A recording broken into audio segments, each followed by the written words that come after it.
இன்னைக்கு நம்ம காலிஃப்ளவர் சாதம் பண்ண போகிறோம். அதுக்கு 2 கட்டு கொத்தமல்லி, ஒரு பெரிய சைஸ் காலிஃப்ளவர், 2 பச்சை மிளகாய். காரம் உங்களுக்கு ஏற்ற மாதிரி போட்டுக்கோங்க. இதை எப்படி க்ளீன் பண்ணுறதுன்னு பார்த்துடலாம். கொத்தமல்லியில் பழுத்த இலையெல்லாம் எடுத்துகிட்டு நல்லா ஃப்ரெஷ்ஷான கொத்தமல்லி மட்டும் எடுத்துக்கலாம்.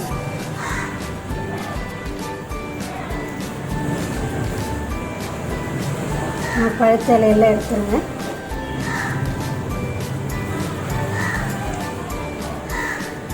இதுக்கு இந்த கொத்தமல்லி தாங்க அதிகமாக போட போகிறோம், வேறு எதுவும் போட போகிறதில்லை.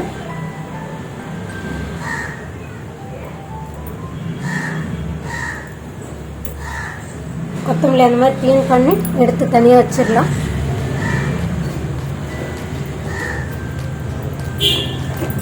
காலிஃப்ளவரில் பூச்சி இருக்கும், அதனால் ஃபஸ்ட்டு அதை க்ளீன் பண்ணி எடுத்துடலாம்.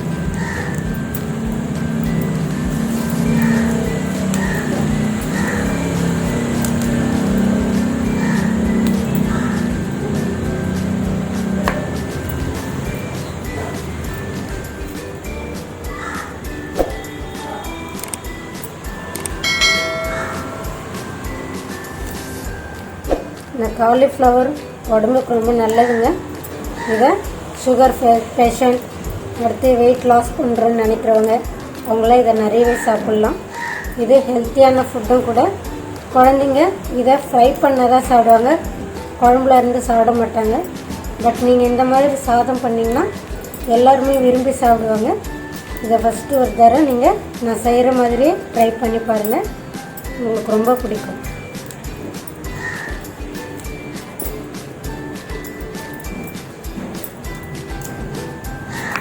அதாங்க இதில் பூச்சி இருக்கான்னு மட்டும் பார்த்து க்ளீன் பண்ணி எடுத்துக்கலாம்.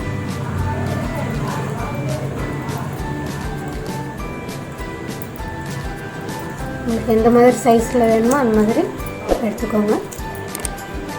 இதை எப்படியும் நம்ம வேக வைக்க போகிறோம், அதனால் சின்ன சின்னதாக போட்டு எடுத்துக்கலாம். நம்ம க்ளீன் பண்ணி எடுத்துக்கலாம். இந்த மாதிரி சைஸில் எடுத்துக்கோங்க, ஏன்னா நம்ம சாதத்தில் போட்டு கிளற போகிறோம், அதனால் குழஞ்சி போயிடும். மீடியம் சைஸில் எடுத்துக்கோங்க. அவ்வளோதான், இது எல்லாத்தையும் க்ளீன் பண்ணி எடுத்துடலாம்.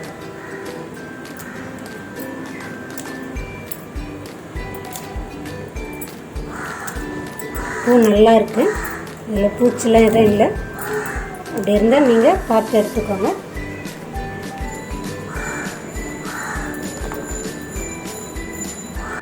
இந்த அளவுக்கு க்ளீன் பண்ணி எடுத்தாச்சுங்க. இதை எப்படி சமைக்கலான்னு பார்க்கலாம் வாங்க. காயை வேக வச்சு எடுக்கிறதுக்கு அடுப்பை பற்ற வச்சு ஒரு பாத்திரம் வச்சிடலாம். அதில் காயெல்லாம் போட்டுக்கலாம்.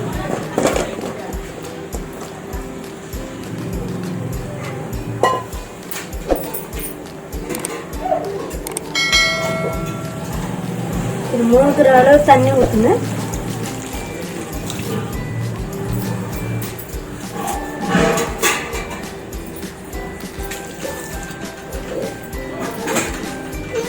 இந்த டிஷ் வந்து நம்ம சாதத்தோட பிசைஞ்சு சாப்பிட போகிறோம். இந்த டிஷ் வந்து வடித்த சாதத்தில் வச்சு கிளறி செய்ய போகிறோம். இந்த அளவுக்கு தண்ணி ஊற்றினா போதுங்க. இது தேவையான அளவு உப்பு போட்டுக்கலாம். பத்தலைன்னா சாதம் கிளறும் போது போட்டுக்கலாம். இது கூடவே 1/4 டீஸ்பூன் மஞ்சத்தூள் போட்டுக்கலாம். மஞ்சத்தூள் போட்டு வேக வைக்கும் போது அந்த காயில் இருக்க பூச்செல்லாம் வெளியே வந்துடும்.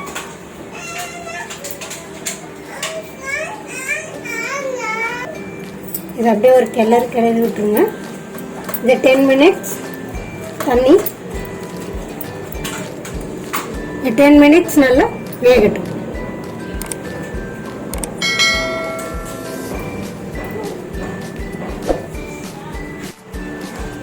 அவ்வளோதாங்க, 10 மினிட்ஸ் ஆயிடுச்சு. இந்த காய் இந்த தண்டுக்கிட்ட பிடிச்சி பாருங்கள், இப்படி நசுங்குச்சுன்னா வெந்துருச்சுன்னு அர்த்தம். இந்த அளவுக்கு இருந்தால் போதும். இதை வேறு ஒரு பாத்திரத்துக்கு மாற்றிடலாம். ஸ்டவ் ஆஃப் பண்ணிடலாம்.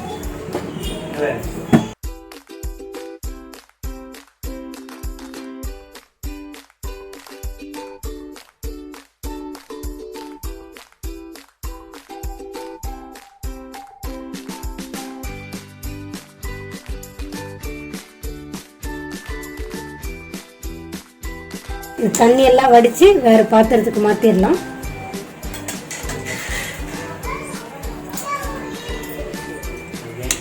மிக்ஸி ஜாரில் க்ளீன் பண்ணியிருக்க கொத்தமல்லி 2-3 தடவை வாஷ் பண்ணி வச்சுருக்கேன். அதுவும் இந்த 2 பச்சை மிளகாய், துளியோண்டு சர்க்கரை சேர்த்துருக்கேன். இதை பேஸ்ட்டாக அரைச்சி எடுத்துகிட்டு வந்துடலாம். அடுப்பை பற்ற வச்சு ஒரு பேன் வச்சுக்கலாம். நம்ம காலிஃப்ளவர்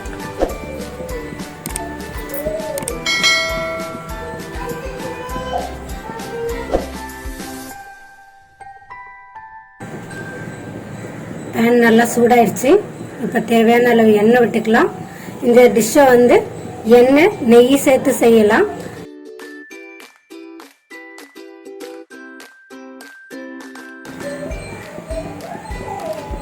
ஒரு 6-7 முந்திரி பருப்பு எடுத்து இந்த மாதிரி உடைச்சி வச்சுருக்கேன். ஒரு பிரிஞ்சி இலை, 1 ஸ்பூன் சீரகம், 1 அன்னாசிப்பூ, 1 லவங்கம், இந்த அளவுக்கு கல்பாசி, 1 பட்டை, ஒரு ஏலக்காய். இதை தாங்க தாளிக்க போகிறோம். இதெல்லாம் போட்டுக்கணும்.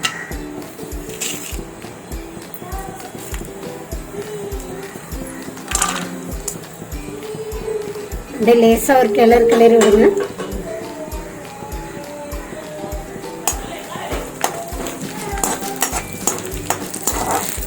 இந்த ரெசிபி செய்கிறதுக்கு சாதம் மட்டும் வடித்து வச்சுருந்தா போதும். உங்களுக்கு எந்த அரிசியில் வேணும், பிரியாணி அரிசி, சாதாரண அரிசி, எந்த சாதத்தில் வேணுமோ அதுக்கேற்ற மாதிரி வடித்து வச்சுக்கோங்க. நல்லா உதிரியாக இருக்கணும் சாதம். இது வந்து நம்ம ரெடிமேடாக ரெடி பண்ணி வச்சுக்கிட்டோம்னா தேவைன்ற போது பிசைஞ்சு சாப்பிட்றதுக்கான ஒரு ரெசிபி. அதே சமயம் நான் காரம் போடுற இடத்துல 2 பச்சை மிளகாய் சொல்லியிருக்கேன். அது காரம் உங்களுக்கு அதிகமாக தெரிஞ்சால் நீங்கள் உங்களுக்கு தேவையான மாதிரி கம்மி பண்ணி போட்டுக்கோங்க. நம்ம அந்த பேஸ்ட் எல்லாம் அரைச்சி வச்சுருந்தோம். கொத்தமல்லி, மிளகாய், சர்க்கரைலாம் போட்டு அரைச்சி வச்சுருந்தோம். இந்த அளவுக்கு அரைச்சா போதுங்க. லேசாக தண்ணி விட்டு அரைச்சிக்கோங்க. அதை இந்த ஸ்டேஜில் சேர்த்துக்கலாம். அடுப்பு நல்லா லோ ஃப்ளேமில் வைங்க.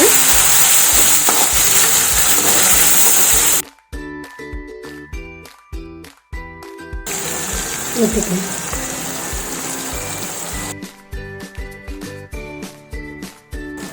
இது அப்படியே லேசாக ஒரு கிளறிட்டே இருங்க. இதுக்கு தேவையான அளவு உப்பு போட்டுக்கலாம். ஏற்கனவே நம்ம காயில் உப்பு போட்டு வேக வச்சுருக்கோம். இந்த எண்ணெய் பிரண்டு மேலே வர வரலும் அப்படியே லேசாக வதக்கிக்கோங்க. ஒரு 2 நிமிஷம் அப்படியே கிளறி விடுங்க. அவ்வளோதாங்க, 2 நிமிஷம் ஆயிடுச்சு. இந்த ஸ்டேஜில் நம்ம வேக வச்சிருக்க காயை ஆட் பண்ணிக்கலாம். நல்லா தண்ணி வடித்து எடுத்துக்கோங்க, தண்ணி இருக்கக்கூடாது. இந்த ஸ்டேஜில் உங்களுக்கு உப்பு பத்தலை அப்படின்னா இப்பயே போட்டு மிக்ஸ் பண்ணிக்கலாம். ஆல்மோஸ்ட் ரெடி ஆயிடுச்சுங்க. அப்படியே நல்லா ஒரு கிளறி விடுங்க. நல்லா காலிஃப்ளவர் நல்லா பூ மாதிரி வெந்திருக்கு. அதனால ரொம்ப விட்டு கிளறினீங்கன்னா அந்த குழஞ்சிடும் காய்.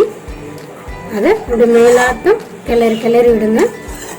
அந்த அரைச்ச இலையோட பச்சை ஸ்மெல்லாம் போகிற வரைக்கும், இந்த காயோட ரா ஸ்மெல் போகிற வரைக்கும் நம்ம இதை வதக்கினா போதும். காலிஃப்ளவர்லேயே நிறைய சத்து இருக்குது. அதே சமயம் நம்ம யூஸ் பண்ணுற இந்த கொத்தமல்லி எல்லாம் பசங்க எடுத்து போட்டுருவாங்க முழுசாக இருந்தால். பட் இந்த மாதிரி அரைச்சி யூஸ் பண்ணோம்னா அவங்களுக்கு முழு சத்தும் இந்த ரெசிபிலாம் உங்களுக்கு கிடைக்கும்.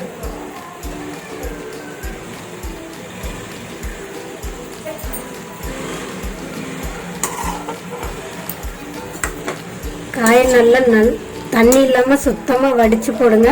இல்லைன்னா அந்த மாதிரி தண்ணி இருக்கும். அந்த தண்ணி வத்துற வரையிலும் அடுப்பு நல்லா ஹையில் வச்சு அதை நல்ல ஒரு கிளறி விடுங்க.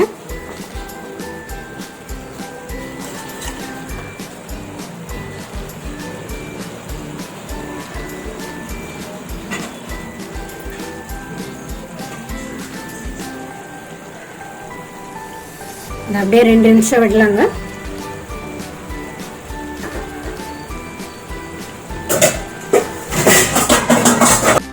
அவ்வளோதாங்க. இந்த ஸ்டேஜில் நம்ம ஸ்டவ் ஆஃப் பண்ணிடலாம். இருந்த தண்ணியும் வத்திருச்சு. நம்ம அந்த அரைச்சி விட்ட மசாலா அதில் தண்ணி இருந்ததில் அதெல்லாம் சரியாயிடுச்சு. அவ்வளோதாங்க. இதில் நம்ம வடித்து வச்சிருக்க சாதம் அதை மிக்ஸ் பண்ணிடணும்.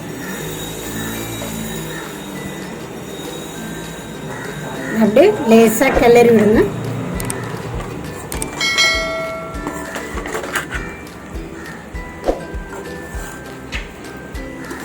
இதை சூடாக வெறுமனே சாப்பிடலாம்.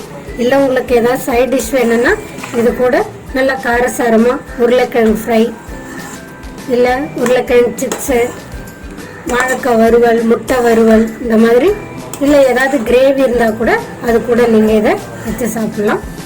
ரொம்ப நல்லாயிருக்கும். அவ்வளோதாங்க. இதை நம்ம ஒரு வேறு பாத்திரத்துக்கு மாற்றிடலாம். அவ்வளோதாங்க. நம்மளுடைய காலிஃப்ளவர் கொத்தமல்லி சாதம் ரெடி ஆயிடுச்சு. வாங்க சாப்பிட்டு பார்க்கலாம். அது கூடவே நீங்கள் பொட்டேட்டோ ஃப்ரை வச்சு சாப்பிட்லாம்.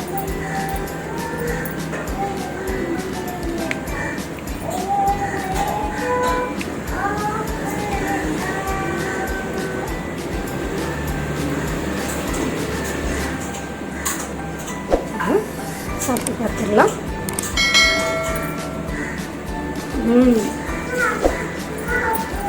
காரம் உப்பு எல்லாமே சூப்பராக இருக்குது. காய் நல்லா வெந்திருக்கு.